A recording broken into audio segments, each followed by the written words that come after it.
Oke guys, welcome back to The Traders Note bersama gua Rangga Wardana. Dan di video kali ini kita akan membahas mengenai beberapa transaksi yang telah gue lakukan bersama-sama dengan member di VIP channel.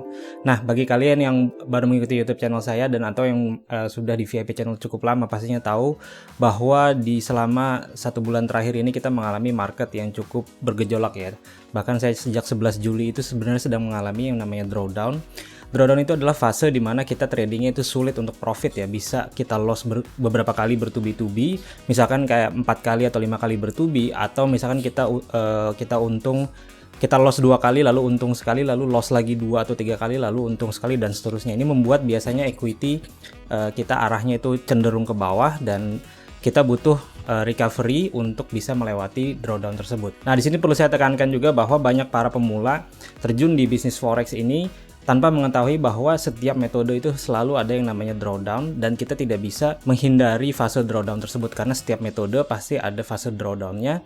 Yang harus kita lakukan adalah kita hanya trade your way out of it hingga kita kembali profit. Nah, oleh karena itu thanks to gold yang berhasil drop hingga 1000 pips, saya juga akan kasih penjelasan beberapa transaksi di GBP New Zealand, CHF Jepang Yen, dan USD Kanada, dan kita akan bahas breakdown strateginya, dasar pemikirannya hingga eksekusi ke entry dan trading manajemennya.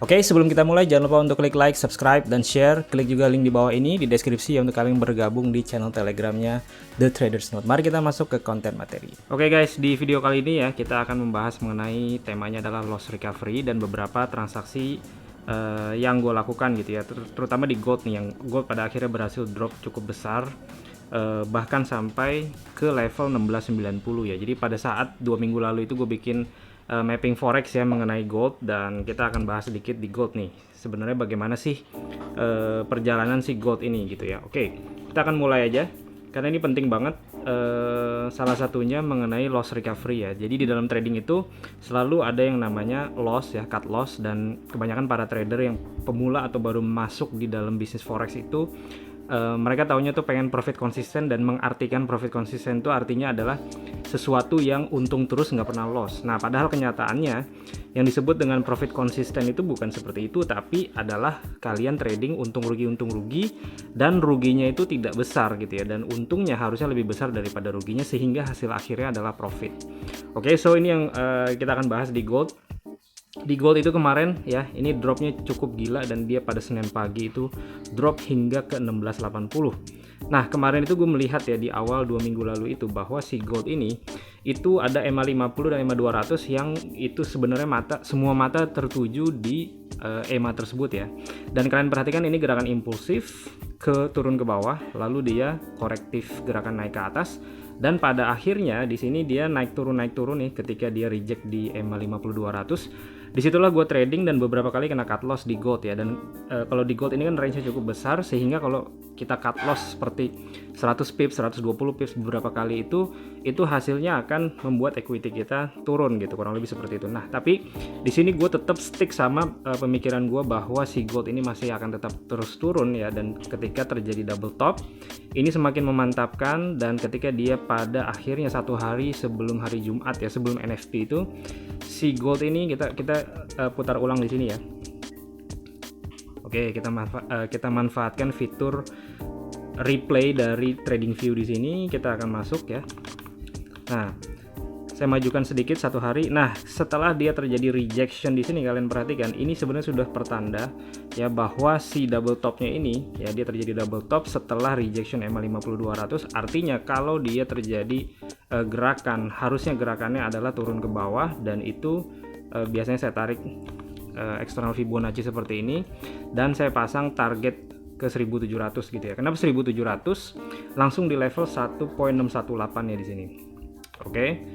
Nah, kenapa di situ ya? Karena biasanya target pertama itu di sekitaran 1272 dan final targetnya di sana, karena dia sudah cukup lama di EMA 50 200 dan dia udah banyak terjadi whipsaw ya, gerakan acak-acakan seperti itu yang artinya banyak menelan korban biasanya, dan pada akhirnya ketika dia berhasil menentukan arah geraknya, harusnya dia akan langsung menuju ke 1618, dan ini benar aja ya. Di sini entry-nya pada saat terjadi NFP kemarin, dan di sini ada area support yang cukup kuat ya. Di bawah sini sekitaran 1795. Ini merupakan support kuatnya. Oke. 1790 ya kurang lebih. Dan ketika dia break, nah ketika dia break di sini itu di H1 kelihatan banget dia terjadi supply area. Jadi dia turun, dia naik sedikit, dia candle biru, lalu dia jebol level 1790-nya. Dan ini biasanya gue ganti dengan EMA yang lebih spesifik. Gue pakai EMA 8, 21 dan 125. Oke, template gue nomor 2. Dan ketika terjadi breakdown support itu ya 1790-nya jebol, disitulah gue putuskan untuk entry. Oke, lalu setelah entry di sini, oke, yang terjadi dia ya ini langsung marketnya close ya. Ini kan hari Jumat, jadi pada saat NFP setelah marketnya bergerak, di sini geraknya cukup besar ya. Di sini geraknya cukup besar, sekitar 200-an, 250 pips. Lalu dia masuk di hari Jumat dan akhirnya marketnya tutup. Oke. Nah, yang gue lakukan kemarin itu adalah gue take profit parsial ya, karena kan di hari Jumat lalu memasuki hari Senin. Berbahaya juga kalau seandainya dia berbalik arah naik ke atas, dan pada Senin pagi dia berhasil jebol sampai 17.00 dan itu membuat target kita di level sekitar 1700 ya. Tadi levelnya di mana? Di level 1700, dan ini gue berhasil keluar di level sekitar 1693 karena dia ada dia lompat ke bawah kan. Kalau lompat ke bawah biasanya TP kita juga agak sedikit bergerak ke bawah, kurang lebih kayak gitu. Oke, itu tadi dari gold ya, yang bisa pada akhirnya drop. Jadi total dari entry itu kurang lebih dropnya hampir 970 pips. Nah, ini di gold. Lalu berikutnya gue akan bahas juga di GBP New Zealand ya. Oke, kita akan masuk ke GBP New Zealand. Nah, di sini gue ganti dengan template yang biasa ya, yaitu EMA 50 saja. Oke, kita hapus semua dan kita akan masuk GBP New Zealand. Oke, kemarin itu entry-nya di sini kurang lebih awalnya buy lalu dia turun berbalik jadi sell. Di sini gue putar ulang ya, gue potong untuk ininya di sini. Oke, kita putar ulang di sini. Nah, kemarin itu pada saat trading di GBP New Zealand, awalnya itu posisinya adalah buy ya. Dan kenapa buy? Karena di sini itu ada resisten. Oke. Kalian perhatikan di sini dia naik, turun, naik, dia terjadi resisten, di sini dia break. Oke, dia close di atas daripada resisten yang ini. Dan ketika di H4 itu ada yang namanya zigzag ya. Jadi di sini ketika dia break resisten, dia membentuk zigzag kecil. Dan level tersebut gue gunakan sebagai acuan untuk entry buy. Nah, lalu kita perhatikan di sini. Oke, dia ketahan di sini ya. Dia ketahan di sana. Disitulah gue masukkan entry buy. Misalkan pada saat itu entry-nya kayak gini. Nah, menentukan SL dan TP-nya biasa gue gunakan pertimbangkan ATR ya, dan ini gue kasih pelajaran di VIP channel. Nah, kurang lebih kayak gini nih kemarin. Lalu yang terjadi dia nggak bisa naik ya. Dia pelan-pelan arahnya turun tapi belum kena stop loss, lalu dia mencoba untuk naik kembali ya, mencoba turun. Nah, ini cukup lama nih. Nah, lalu gue lihat di sini di H1 ya. Gue lihat di H1 itu dia terlihat cukup jelas, dia membentuk sebuah di sini ada support, ada trend line ya, ada garis trend line yang cukup signifikan 1, 2, 3 beberapa garis. Lalu dia di sini break ya, kita belum kena stop loss, entry-nya lagi posisi buy nih. Lalu di sini gue putuskan untuk berbalik menjadi sell ketika dia bentuknya seperti ini. Nah, kayak gini nih. Kenapa demikian? Karena ini merupakan salah satu trading plan saya, yaitu trendline break and retest ya. Gue juga pernah bikin videonya, gue taruh linknya di atas atau di kolom deskripsi, silahkan kalian lihat ya. Di situ ada salah satu trading plan gue di mana kalau ada trendline yang cukup signifikan ya, beberapa titik di sini. 1, 2, 3 titik dia terjadi break, retest 2 candle lalu membentuk swing high.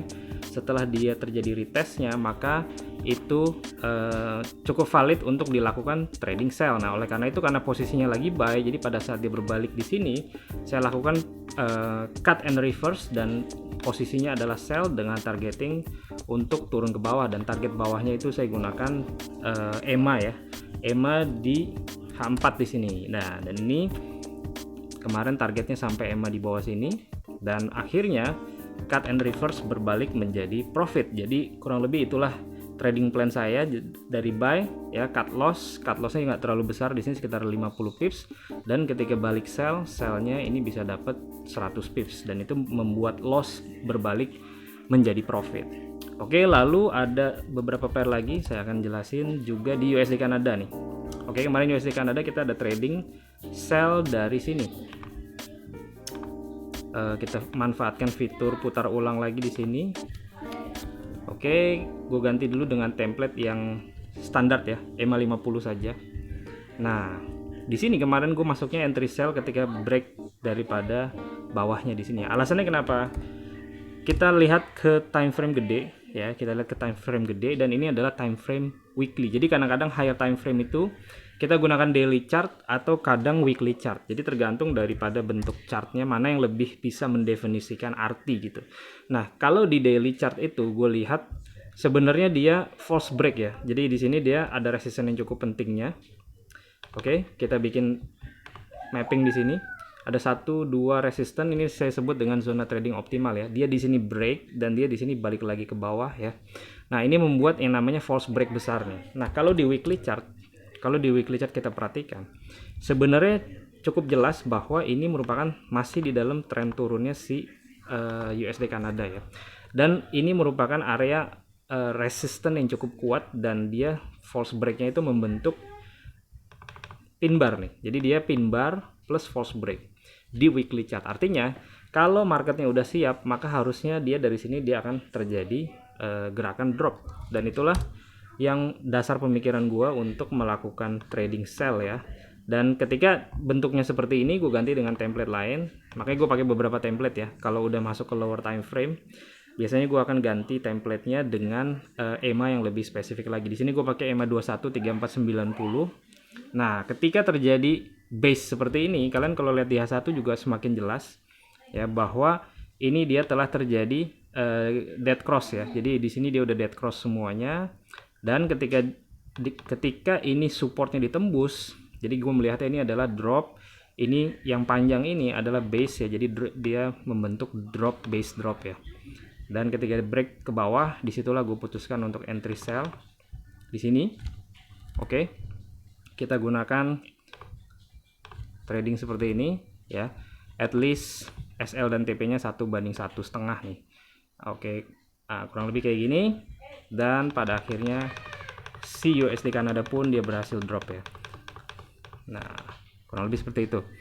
Di sini kita bisa putuskan untuk exit lebih cepat karena di sini dia ada terjadi banyak ekor-ekoran ya. Kalau kalian zoom keluar, di sini ada area support. Jadi itulah kenapa kita harus melihat market ya.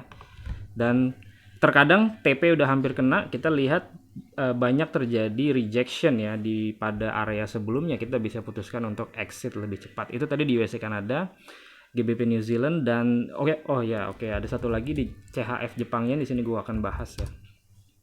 Nah, CHF Jepang Yen itu kita lihat sebentar. Oke, gue potong dulu. Kita ganti dengan template yang sederhana ya. Nah, gue ganti di H4 nih. Oke, kemarin trading di CHF Jepang Yen itu gue lakukan di sini. Ya. Nah, di sini ini juga gue jelasin di mapping kalau nggak salah 2 atau 3 minggu yang lalu ya. Dimana terlihat jelas bahwa awalnya dia tren naik, di sini dia jatuh, dan jatuhnya itu dia reject di area support nih. Jadi supportnya ada di sini dan juga ada di sini, dan dia terlihat beberapa kali reject double bottom, dan akhirnya di sini dia false break. Nah, kalian perhatikan false breaknya. Jadi dia jatuh, dia coba-coba nembus support, langsung dia berbalik arah. Ini namanya Morningstar Doji ya, salah satu candlestick pattern yang cukup akurat ya. Morningstar Doji, jadi 3 candle reversal dan di ujungnya ada dojinya, dan dia candle ketiganya itu dia tutup di atas daripada setengah daripada body candle pertama. Gue pernah bikin video juga mengenai candlestick pattern ya. Mungkin gue akan taruh linknya di deskripsi juga. Nah, di sini gue punya pemikiran karena dia terjadi false break di area support dan dia Morningstar Doji. Jadi seharusnya dia ada peluang untuk gerak naik ke atas ya dari level tersebut. Dan ini daily chart, oleh karena itu kita harus turunin ke H4. Nah, di H4 kalian perhatikan di sini dia zigzag turun ke bawah. Oke. Dan di sini dia double bottom ya, ada false break juga. Di sini dia break daripada demand di sini, supply-nya di sini, lalu dia terjadi koreksi 2 candle dan harusnya ini cukup untuk membuat si CHF Jepang Yen itu naik ke atas. So jadi transaksinya, tradingnya kurang lebih seperti ini. Nah, ini adalah trading yang gue lakukan di CHF Jepang Yen. Kalian perhatikan di sini ya. Jadi karena ini kita pakai cal H4 untuk entry, ini dia agak lama nih. Jadi dia gerakannya tuh ngaduk-ngaduk gitu ya. Jadi dia naik turun. Kalau kalian nggak punya satu kesabaran ya. Dan di sini kalian perhatikan dia udah naik cukup banyak ya. Di sini dia naik cukup lumayan ya, sekitar 50 pips. Dia turun lagi balik ke level entry gitu ya. Kalau kalian nggak hati-hati atau kalian SL-nya udah geser BEP aja tuh akan keluar tuh. Nah, terus ternyata dia berhasil untuk naik dan terus naik. Oke, itu adalah beberapa transaksi yang gue lakukan di beberapa pair yang pada akhirnya bisa menyelamatkan atau membuat drawdown berbalik menjadi profit. Nah, oleh karena itu sangat penting banget bahwa kalian telah melakukan backtesting terhadap trading yang kalian, pendekatan metode yang kalian gunakan gitu ya, sehingga kalian tahu risk management yang harus kalian lakukan itu seperti apa dan action yang harus kalian lakukan itu seperti apa supaya tidak mengulangi mistake yang sebelumnya. Oke, sekian video hari ini, semoga bisa membantu dalam trading Anda dan seperti biasa, plan your trade your plan, be disciplined, tetap konsisten. I'll see you guys in my next video. Bye.